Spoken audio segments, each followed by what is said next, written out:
Get yourself up off the floor now. I've got the best seat in the house. There's no doubt about that. You've got the second best seat in the house. If you're on DrumChannel.com, definitely come and check us out. I'm going to tell you some extra special things that we have offered for you today regarding Thomas Lang's boot camp. This is Thomas, and Thomas, thank you for joining us today so much. Thank you, Don. Always great to be here. Thank you for having me. Thank you. We do have a special opportunity for you because a little bit earlier today, I asked Thomas, the boot camp actually starts this Friday, which is March 16th, by the way, because if you're watching this on demand, which would be, it'll be up next Monday if you're watching us live, you'll be able to see it all over again, at which point there'll be downloads, so you'll be able to break down some really cool things Thomas is going to get into today lesson-wise. But if you go to the link on DrumChannel.com, and you will see a link where you can sign up for the boot camp. You've only got a couple more days to do it, but I'm telling you, if you live in Southern California, in the Los Angeles area, on the West Coast, if you can get on a plane in Germany and fly out here in the next 2 days, you owe it to yourself to do this, because the boot camp is a special event. It's not a clinic where you're just hearing about what to do. I've met the guys who have done the boot camp, and I've seen them 3 days after they've been there, and they're worked. You're going to improve your playing if you can do it. How did you get the idea of the boot camp really quick? Well, to make a long story short, when social media came about, people saw kind of where I was traveling, and I sometimes posted when I had a day off, and people contacted me on, back then it was MySpace, and asked if they could take lessons while I'm on the road. And of course, I'm always happy to be productive rather than sit around in my hotel room. And I started doing this more frequently, and then more and more people showed up, and it became completely chaotic, so I had to organize it and make a website and give people a chance to sign up for it in advance. And it slowly kind of became and grew into the boot camp. It's a huge event, drumming event. So we'll tell you a little bit more about it towards the end of the show, but definitely check it out. If you have a chance to do it, if you can do it just for Saturday and Sunday, do you have to do all 3 days? You have to do all 3 days. Okay, then you've got I will give you the work pass. If you got to get out of work on Friday, tell them Don Lombardi said it was okay, and go check it out. Definitely do that. It's something that, it's an experience. If you can't do it this year, you can always do it next year. And there's some during the course of the year also that you can do. Exactly, yeah. How many opportunities do you have to study with the 2017 Clinician of the Year? Oh, congratulations. Yes. That's right. And 18 too, I think. Right. Yes. Yeah. And 17. Yeah. Absolutely. So thank you. What are you going to get into today with us? Well, today we're going to be talking about incorporating the left foot into more linear and free soloing, just like I did here in the beginning. A lot of drummers, when they play linear fills and chops kind of on the kit with both hands and one foot, they neglect to keep time or incorporate the hi-hat and the left foot in any kind of way. I'm not talking about like double bass drum stuff, but just timekeeping, solid timekeeping with the left foot in different ways, quarter notes, 8 notes, 16 notes, 16-note offbeats, shuffle patterns, and right foot patterns, while you're playing freely on the rest of the kit. This is, I think, a very, very important skill for a drummer to have, because the hi-hat is kind of a focus for timekeeping for the other musicians in the band as well, not only just in terms of audio, but also visually. I think it's very important for everybody to see where you're keeping time. And I think a lot of young drummers neglect practicing that. So I think it's a good idea to get into that. And you're going to be able to, when you see the live lesson rebroadcast, slow it down, because one of the features of our player is that you can go slow motion. So whatever level you're at out there, we want you to be able to figure out exactly what Thomas is doing. Today you'll be seeing what you're going to be learning. When you come back and see this again, you'll be breaking it down. You can go through it step by step by step. And also, you have the opportunity tonight, if you want to ask any questions, get into the live chat right now, and I'll be reading some questions, as many as I can, and they're already coming up.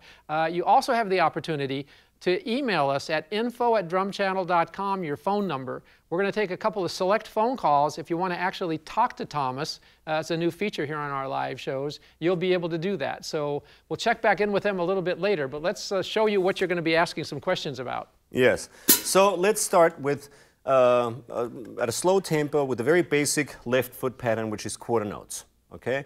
Not 2 and 4, just all 4 notes playing 1, 2, 3, 4. Very, very simple. We'll choose a comfortable and very slow or fairly slow tempo, which is 95 BPM. And just play quarter notes with the left foot, and then with the right hand and right foot, start playing basic alternating singles. Nothing but,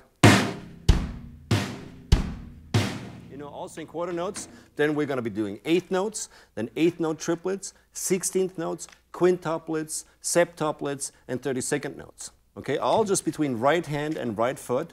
I'll play it slowly, each pattern.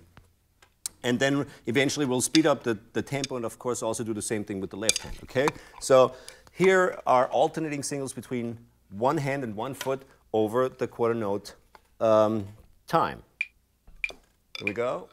1, 2, 3, 4. Just the foot.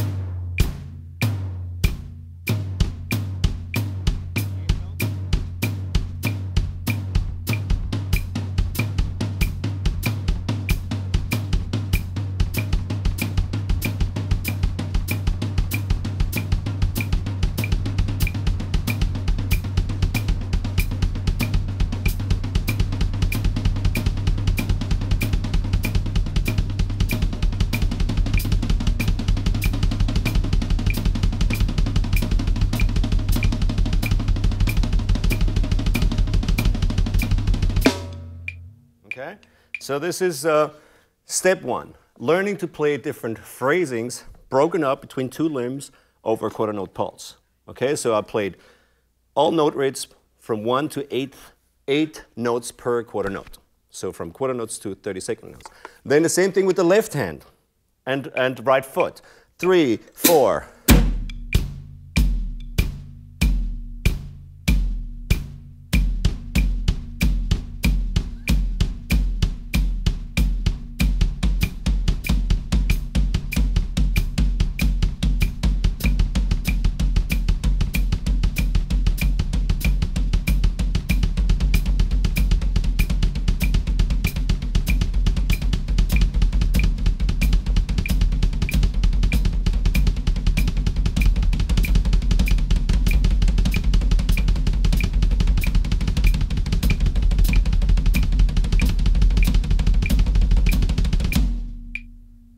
Can't beat a gong drum, huh?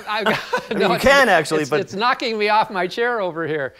This thing is a beast. It is. It's interesting too, watching your technique and doing that. Obviously, it's much harder to play that fast with something that has not as much response. You're working at it differently than you would if you were working on a smaller drum. Very much so. It's like playing on a pillow. This is really, really soft and slack. Yeah, you have to, I use a lot of wrist strokes for that, just arm and wrist, no rebound, basically. Yeah. On this subject, Scott Sparks is asking a question about your grip. You seem to be as comfortable with match grip and traditional. Do you use one in one situation and one another, or how do you decide which one you're going to use? I use traditional grip only in sort of drum clinic and situations. To show little tricks, stuff like that. I don't really use it anymore in working situations at all. It's really only in clinic situations when I'm teaching. Of course, I've played traditional grip exclusively for so many years that I feel very comfortable with it still. So I do teach it. I use it in camps and clinics occasionally, but really never when I play or work. It's always match grip then. Yeah. So you got us going both with the right and the left hand. Yes, exactly. The next step is to play the hands in unison and do the same thing with the feet. Just now, both hands together. So we're going.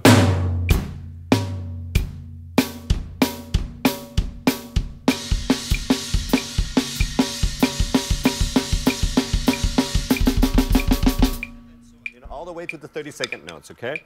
I'm just going to breeze through these because there's a lot of different patterns. The next step is to play doubles. So we're doing, again, everything over the quarter notes. 2, 3, 4.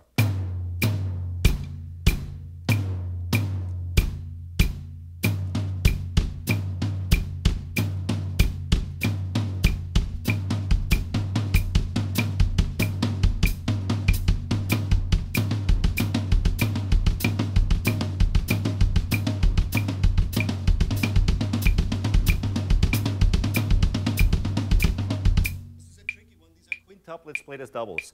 So you have to work that out at home. Just write them out, the quintuplet, and then figure out how the double falls. It goes 1, 3,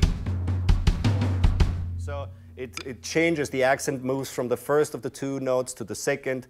Anyways, figure that out at home. It's very important to do that. Again, here quintuplets, played as doubles. 2, 3, 4.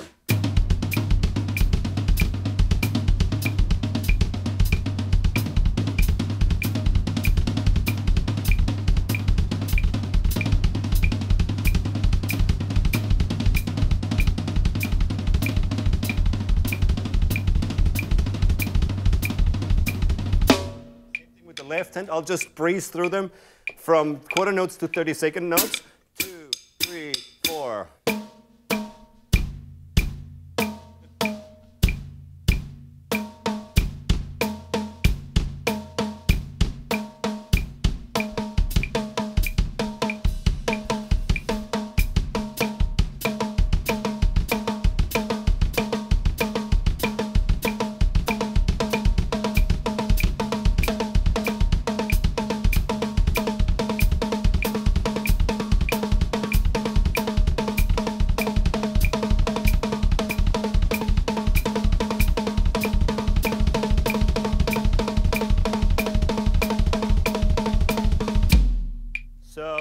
There were also obviously some septuplets in there, played as doubles, and then 32nd notes.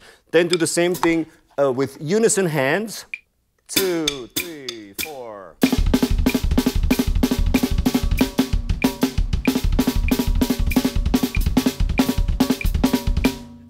All these note rates. Then I want you to move on to groups of 3 and play, sorry, not groups of 3.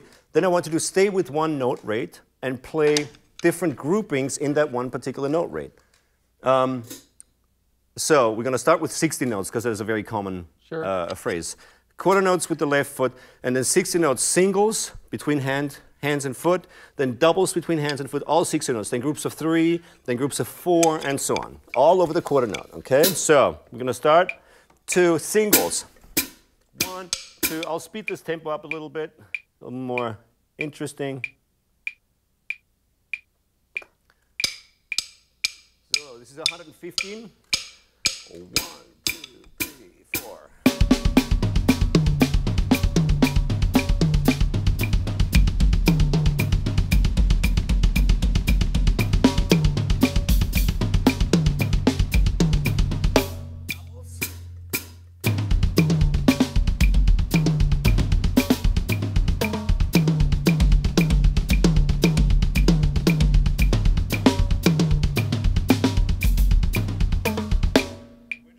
I always play all stickings and permutations and positions. So when I play doubles, I start the double with the hands, right, left, right, right, then only left, left, then left, right, and then I started also with the foot, playing kick, kick, right, left, then kick, kick, left, right, and so on. So all permutations and stickings of all these patterns when you're doing this, okay?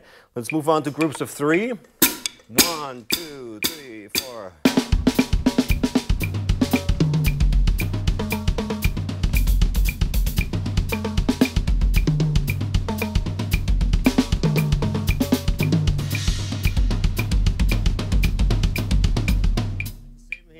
Right, left kick, left, right kick, right, right kick, left, left kick, and so on. And then, of course, also one hand and 2 feet. That's also a group of 3. 2, 3, 4.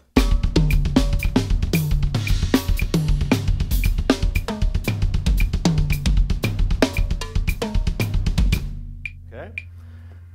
Then we're going to move on to groups of 4. And groups of 4 could be 3 hands, 1 foot, or 1 hand, 3 feet.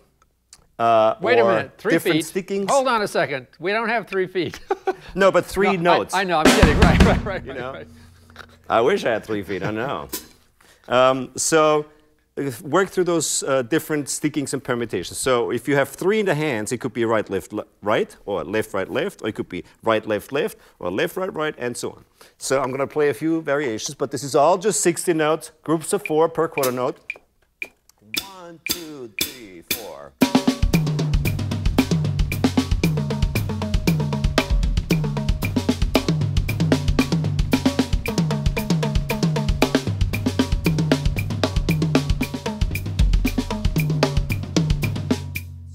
Okay. Then groups of 5 And now we're not playing quintuplets, 5 per quarter note, we're playing 16th notes, but we're phrasing in groups of 5. Okay? 2, so we're playing.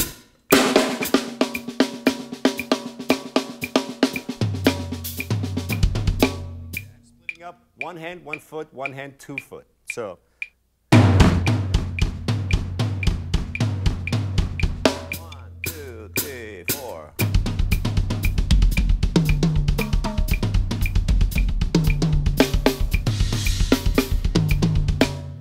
Group of 5 would be, for example, 4 hands, 1 foot. 60 notes. 2, 3, 4.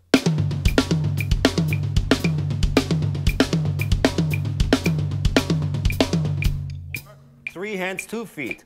2, 3, 4.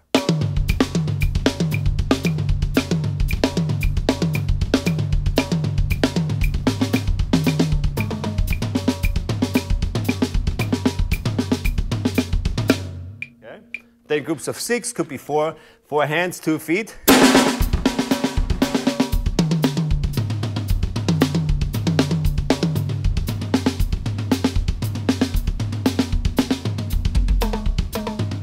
different stickings again. Or it could be 3 and 3.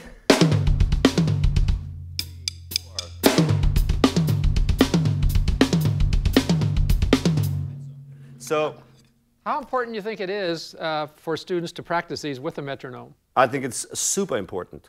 You shouldn't rely on the metronome ever when you perform, but to work on precision, accuracy, and great execution, I think it's essential. Also, the more you work with the metronome when you practice, the more you can internalize and remember tempos. Every time you look at the metronome, you have to associate the number with what you're doing. So you can build up muscle memory and work on your tempo keeping and time keeping skills. It's very, very important. If I do say so myself, these would be excellent exercises to use with our new metronome. Yes. Which you may be familiar with, but the new metronome that we built on the site allows a drummer to pick a tempo and the amount of time he wants to improve each one of those tempos. So you could start out at 120, 5 minutes later go to 126, 5 minutes later go to 128. So yeah. it's gonna force you to improve. As you get faster doing these, once you speed it up, it's going to get a little sloppy, right? Until you can clear it up. Hopefully not. Well, I mean, when you're practicing it. Oh yeah, of course. Yeah, of course, it's going to have to. And this is why it's so important to use the metronome. You can really gauge your level of accuracy and the distance between each beat and so on with the help of the metronome. When we play without a metronome, we're often a little too lenient and too gentle on ourselves. If you have that machine, it's always brutally honest. It is, yes. I've got to ask you quickly, sitting here, the different tone colors you're getting, what are the instruments that you're playing? I know you have a smaller than average snare drum there. Yes. How did you come up with this? Thanks to you. This is beautiful. I have all these beautiful drums, and I like sounds that are very, very different in timbre, color, and shape, sustain. So I have a really random mix of sounds. For example, I have a 10-inch rack tom. It's a very standard sounding rack tom. And I have a tom tom, a floor tom. It's a small 14 by 14 floor tom. But this is also a snare drum. So this is a snom. You just threw on the snares at the bottom of the tom. Exactly. So with this drum, I have two options. Normally, I also have a 10-inch rack tom that is also a snare drum. So I have sort of 4 sounds with 2 drums that are quite different. I personally like really random sounds. I'm not a big fan of like many tom-toms. To me, it sounds a little boring. And it's very easy to play, over a bunch of tom-toms. It always sounds kind of good, very traditional though, and I find that really boring. So I like to have really weird, random sounds, one high note, a really super low, a snare or a tom, a conventional tom sound, a more high-pitched, aggressive snare drum, and a really big, thunderous kick drum. So I have a lot of different. It's all all over the place, And I like that because it inspires me to play a little more creatively and think outside of the box. This is part of the kit that you're going to be taking on tour. You're going to be starting a tour here in about a month, right? It's less than a month, at the end of this month, yeah. And it'll be in Europe? It'll be in Europe, Virgil and I. Yes. We have a sort of a double drumming show. It's called the Drumsphere, and we did a tour of Australia and Asia last year, which was great and a lot of fun and very, very successful. If you're in Europe, check that out. Check back here on DrumChannel, and we'll give you all the dates of when this tour is actually going to. I can't help but think sitting here, I might sign up for the camp if I can get out of here for 3 days. If one of these days you're going to see me there. Please do, come anytime. It's on my bucket list, but I can't help think if you're around and you have the opportunity. I know it's really short notice if you just found out about it right now, but just think about it. You know, you could be doing what I'm doing right now, sitting with him for 3 days, you know. You're going to definitely come out of there a better player. We have somebody on the phone. I'll find out who it is. Why don't you go ahead and put him through, guys. If you want to get on the phone and talk to Thomas quickly, we can take a couple calls. Go to info@drumchannel.com and give us your phone number, and we'll call you back if we have an opportunity to get you on. Or you can get into the chat anytime you want. Let's see who we've got here. Hello, you're on DrumChannel. Hello, you're on DrumChannel. Hi, Thomas. This is Angelo Velasquez. Huge fan of yours. Hey, man. How are you? This is the Angelo. Is this the Angelo Velasquez? This is. Okay, yes, I do know him, as a matter of fact. Great young drummer, right? All right. Just started college, am I right? Correct. Yes. And father is a great teacher and actually a member of our DrumChannel staff here, too. Al Velasquez. Cool. Sure. Very cool. So what's your question for Thomas? Can you hear him okay? Yeah, my question for Thomas is regarding bass drum technique and particularly doubles on the bass drum or like single-footed doubles. What ways did you practice to build up the fluidity of those doubles, both dynamically, where both strokes sound like equal in dynamics, as well as the fluidity of the rhythm? Okay. Just with the, you know, well, whatever I show you with the right foot goes for the left too, okay? Okay. So I'll demonstrate what I practiced. First of all, you have to practice all techniques, not just heel-up strokes. A lot of drummers, when I hear them play, they play the second stroke always louder, and they always play heel-up. They always play a soft ankle stroke and a very loud stomp after that. So they go...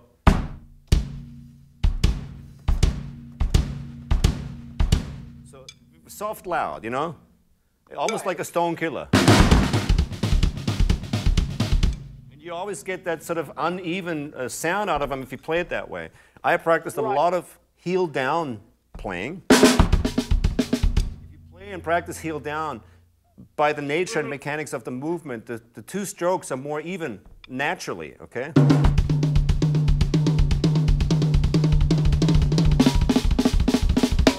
All heel down.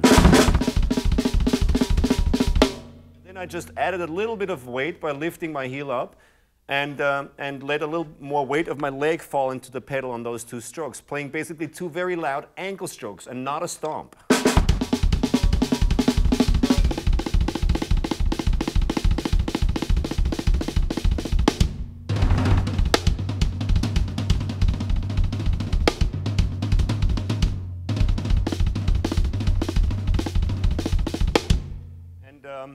And if you do it that way, they automatically become a little more even, and you don't get that sort of thump, you know, that accent on the second stroke. So I recommend heel down playing, and then do the same thing. Left foot. You know, I'll play it here maybe. Just switch between the feet.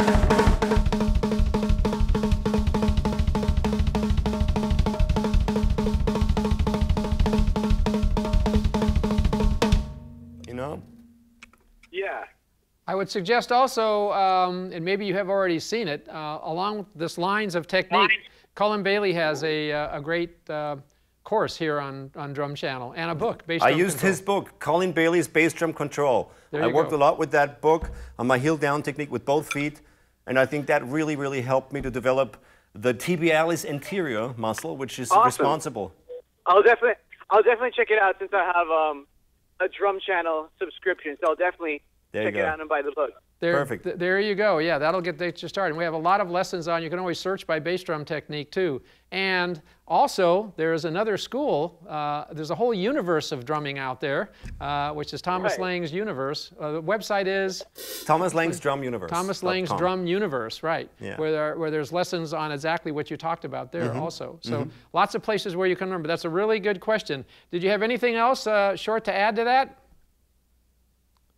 Did that answer most of your questions? Yeah, that did. I was really curious about how he approached bass drum because I really love how accurate his bass drum is. So that really actually puts me in the right direction. Thank you. Great. Thank you. Thank you so much. Thanks for calling in too. And I'll talk to you soon. I happen to know him and his father really well. That was fun that he called in. Yeah. You can also take the opportunity to call in again if you want. Go to info@drumchannel.com and give us your phone number. And if the guys have an opportunity, if we have time, we'll give you a holler right back. Also, the rebroadcast of this lesson, it'll make it much easier to go through all of these because you're going to get the transcription. You will also get the ability to look at the various camera angles. So if you want to watch the foot through the whole lesson, you can. If you want to watch the overhead through the whole lesson, if you can. If you want to watch the front. So we try and present the lessons after we do the live lessons in a way in which any level of drummer could understand what we're doing. If you're really good, you might be able to kind of pick it up. But I guarantee you, it's harder than you think. So next thing that you were going to talk about. Do you want me to carry on with these? Yeah, please. Okay. So the last exercise we did were groups of 6. Then play groups of 7 over quarter notes, 4 hands, 3 feet, or 5 hands, 2 feet, or 6 hands, 1 foot. So for example, we were here. 2, 3, 4.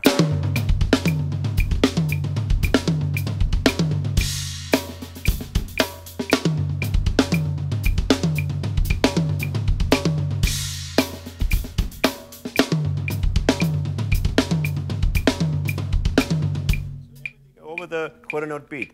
Then groups of 8. That could be a paradiddle is a group of 8. For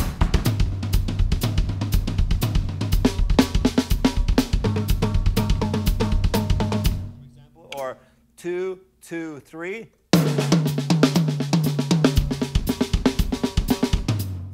Etc. Everything over that quarter note beat. And then start mixing these patterns up. That's really important. Take 1s, a couple 2s, some 5s, a 3, throw in a 7, and so on. And make your own little exercises. Get creative, really important. So I'm going to just play all of these patterns that I just played individually, thrown together, okay? Get creative. 2, 1, 2, 3, 4.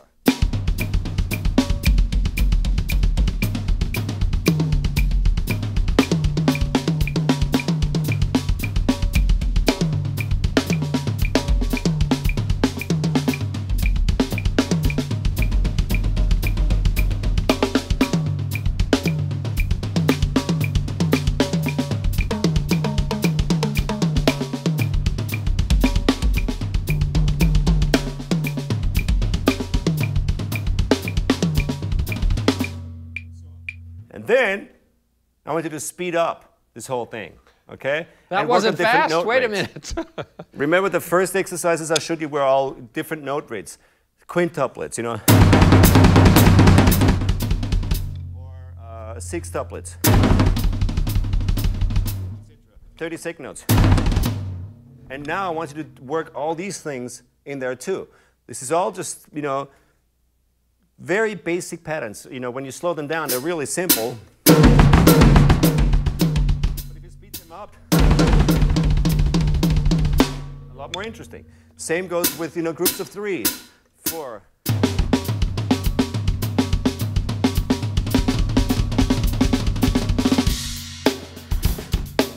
So now we're going to throw it all in there, mash it up, but I'm using the same patterns I just showed you, okay? All over quarter notes. 1, 2, 3, 4.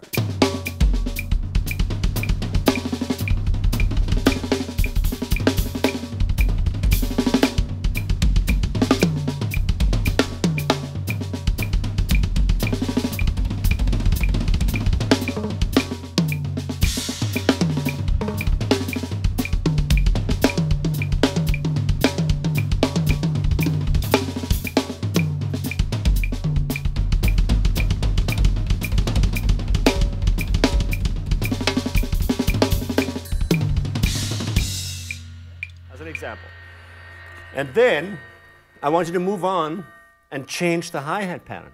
Instead of playing quarter notes, play eighth notes, for example. Okay, continuous eighth notes and do the same patterns. 1, 2, 3, 4. Singles.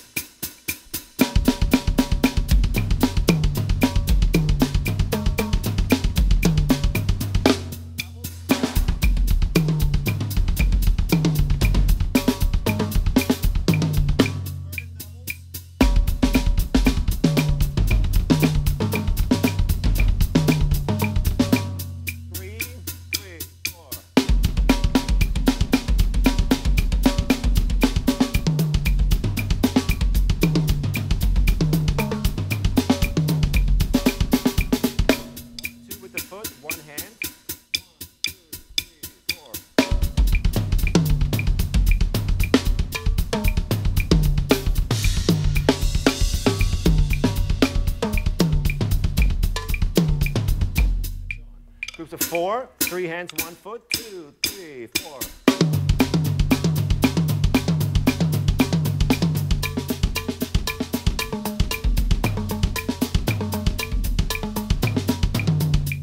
My snom.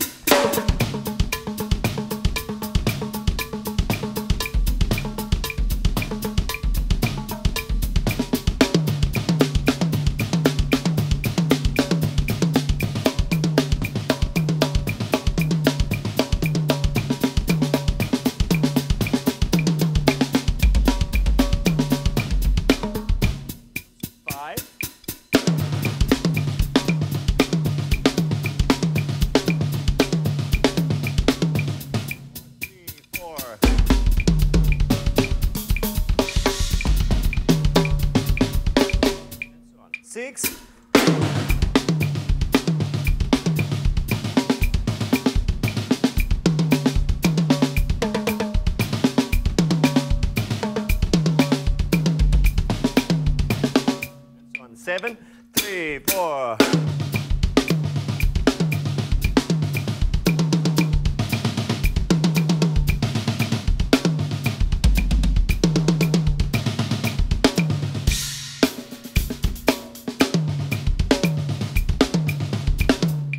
To play 8 notes. 2, 3, 4.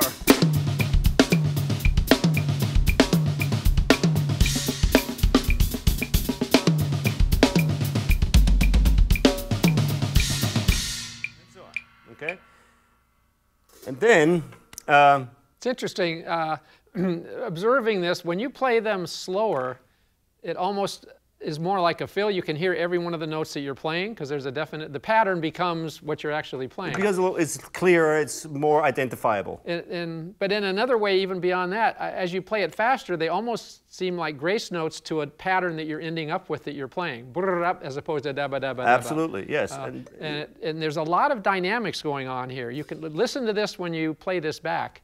Yeah, very important dynamics. Always. I mean, as much as you're playing the patterns, as you speed them up, there's all different levels of dynamics going on, which is really important. 50% of my CPU are spent focusing on dynamics. Ah. Yeah, always. Very important. Say that again. That's very important. Listen to this.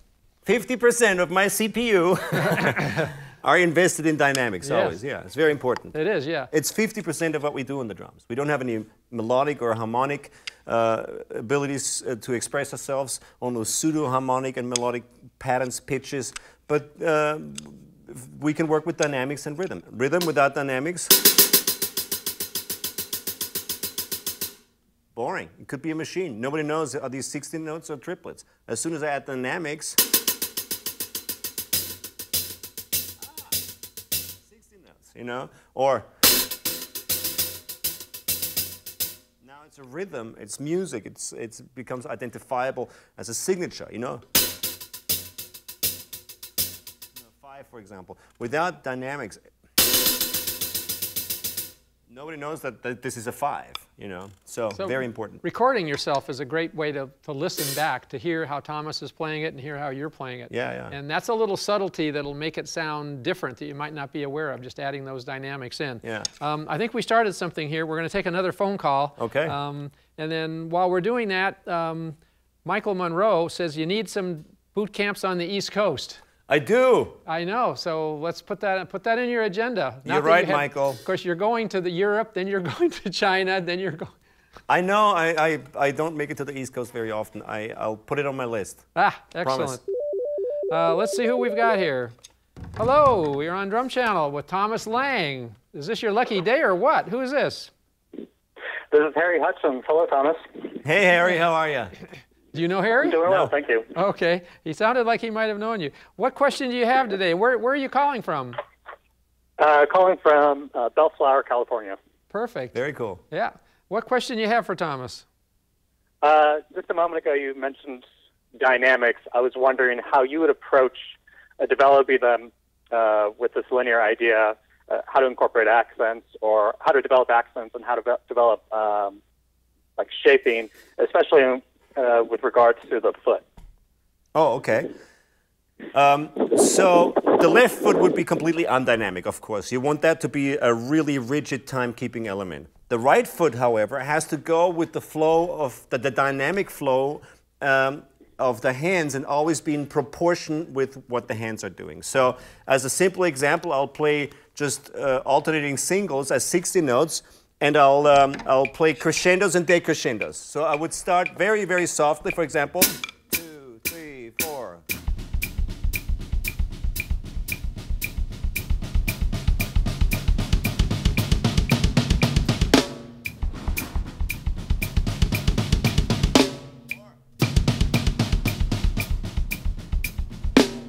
So I always adjust my foot volume according to the dynamic changes in my hands.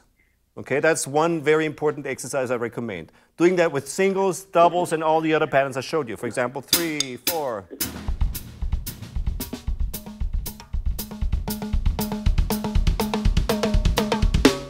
Okay, so if you play a crescendo with your hands, do the same thing with the feet and vice versa. And then I also recommend practicing patterns where the foot plays, notes at different volumes as accents. For example, if you play, say, a group of 5, so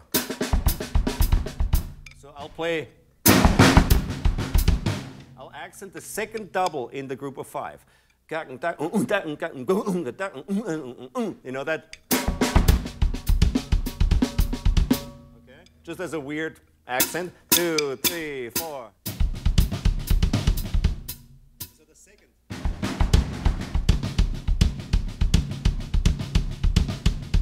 Okay, this is always a second note that's accented. This one is a little tricky. 3, 4.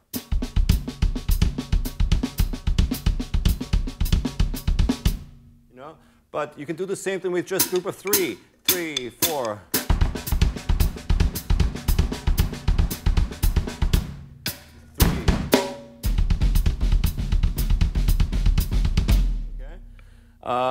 Or play crescendos with the hands and end up on the loud note, and then play softly with the hands and end up on a soft note, for example. So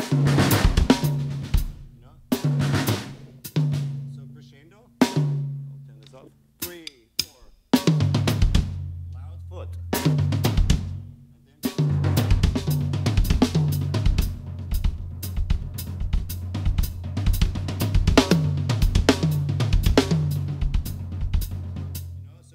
Play loud with the foot when I play loud with the hands, and then I bring it down as soon as I bring it down with my hand. And just play,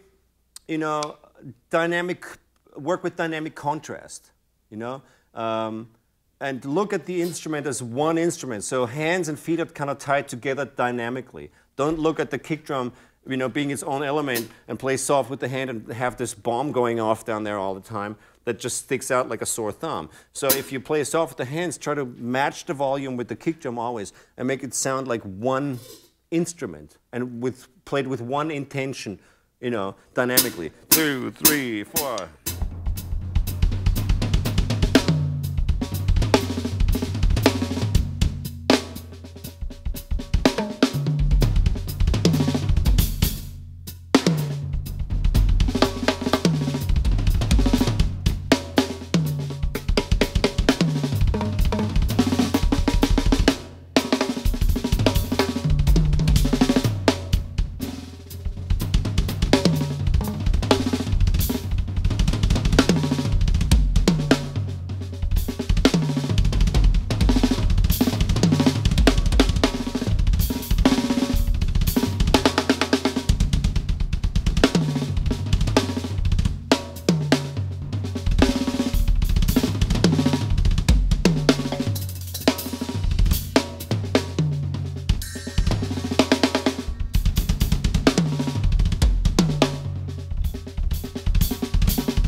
one heck of an answer to that question.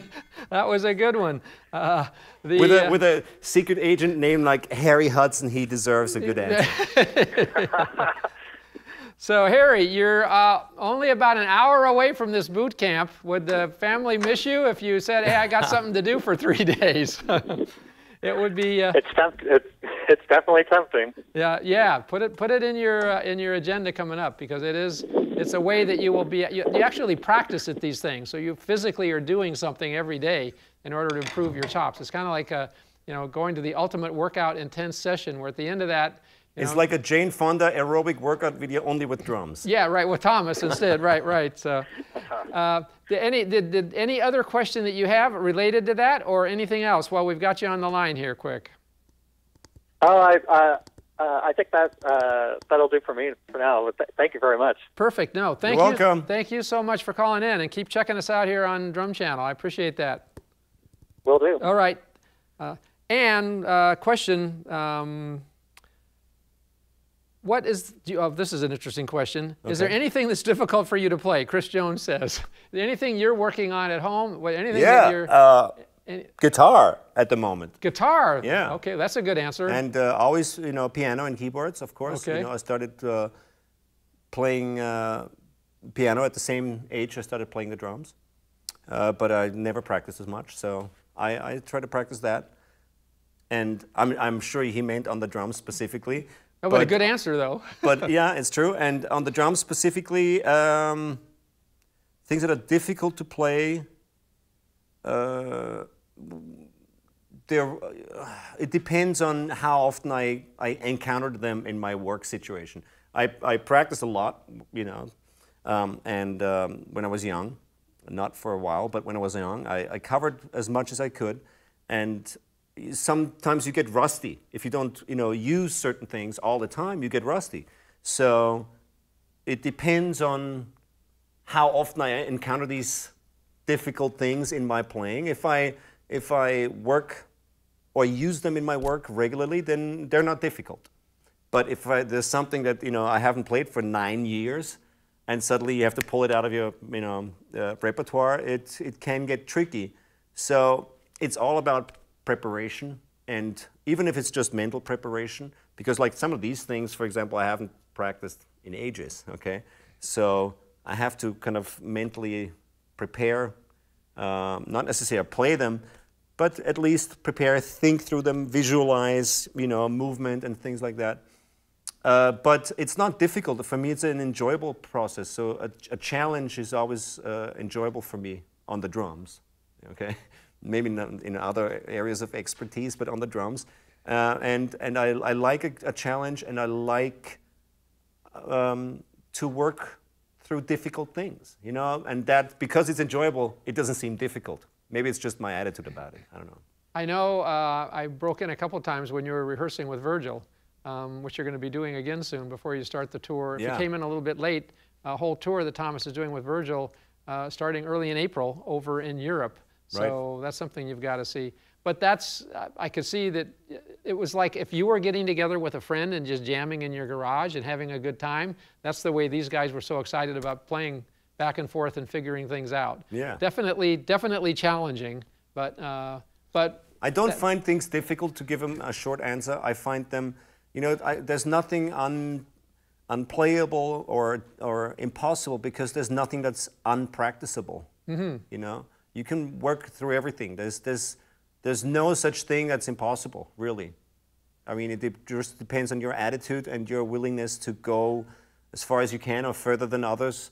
And it's not easy, but if you love drums and music, then it's fun. Nothing is really that difficult. It's fun, exactly. Yeah, and I think the important thing is, which is something that I'm excited that we can offer on DrumChannel, is just doing things in a ways of which they have been tried and true and proven by some of the best educators and teachers in the world. You're going to get the most out of your practice. You're going to have to practice. If you're watching some of the courses and some of the artist tracks we have on the show, those are lessons that took those teachers a year or more to give their students. So you're going to have to look at it, and you're going to have to practice. Anybody that says you're going to be able to get fast in 20 seconds or less, I think they're kidding you a little bit.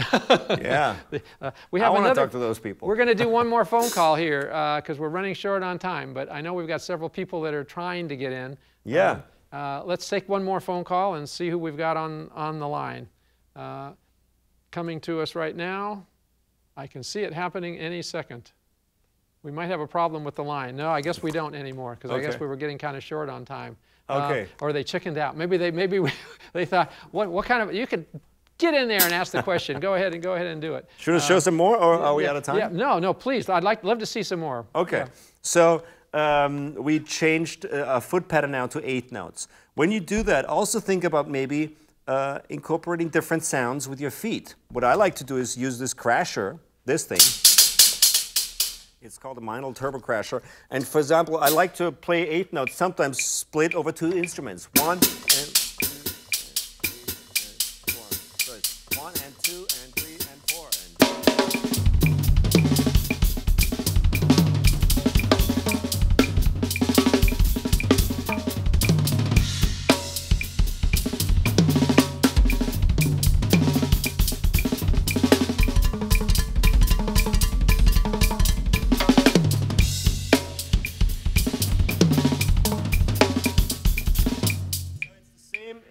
What I'm doing up here is all the same patterns I showed you earlier, only with this 8-note pattern orchestrated over 2 sounds. Or you can get more involved playing just the offbeat. So 1, 2, 3, 4, 1, 2, 3, and 4, and 1, and 2, and 3, and 4.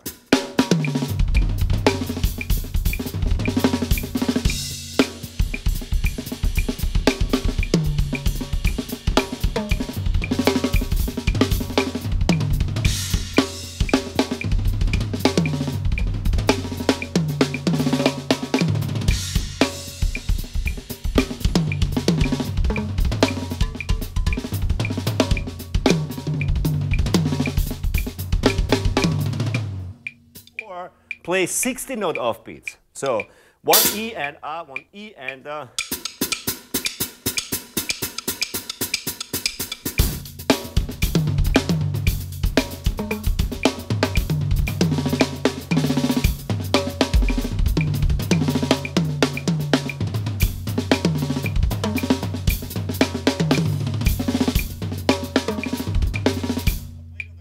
It's a little more audible. 2, 3, 4.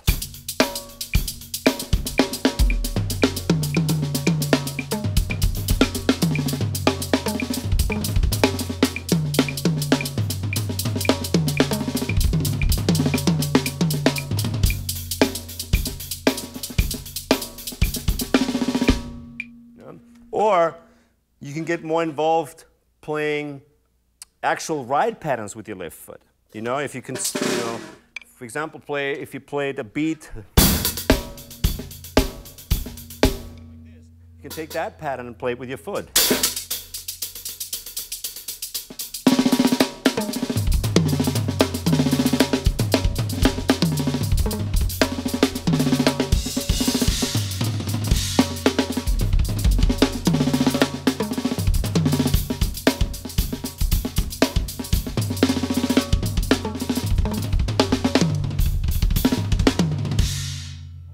Or you can work through, other phrasings, triplets, groups of 5. You can play it like a shuffle pattern.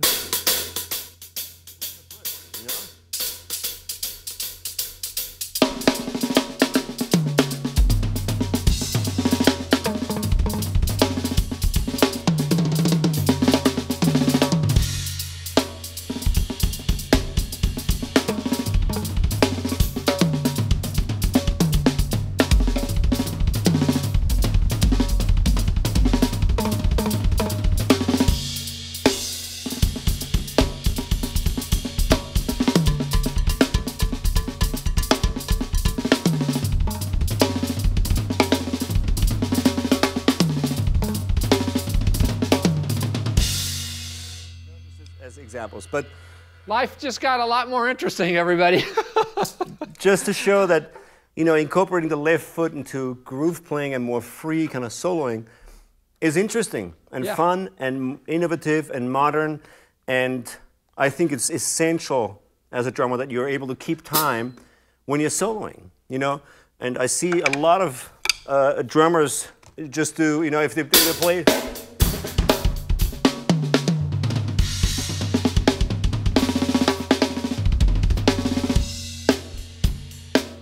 It comes back in after the one. And I always find it, you know, a little disappointing, you know, to hear that suddenly that one really key element is missing. Yeah, you know, as soon as you get a little more creative here, this goes away. Don't make it go away. It takes time to practice, but it almost feels like you have a duet going on with yourself when you have that. Somebody's keeping the time going, whether it be the bass player or yourself, or somebody should be. Yeah. Because that's what you're feeling while you're playing. And you know, I've asked many other drummers or students why, and it's because it's just too much work.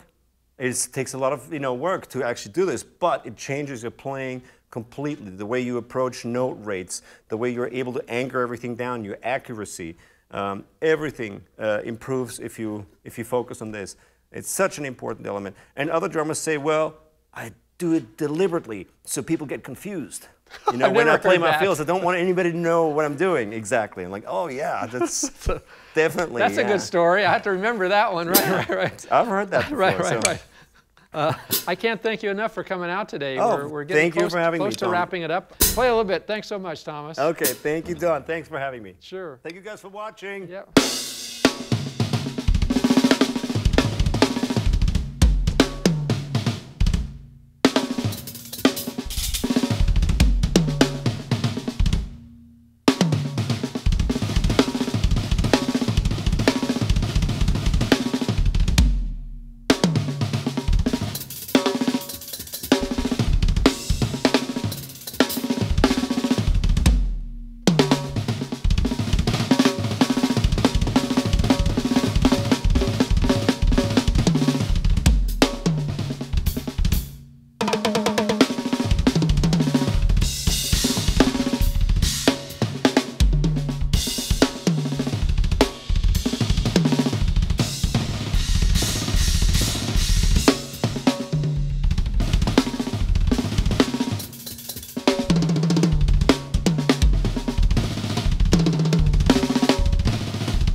man. Thomas, thank you so much, man. Thank you. Anytime. Thank you. What a pleasure. Thank you so much, Thomas, and we'll see you next time.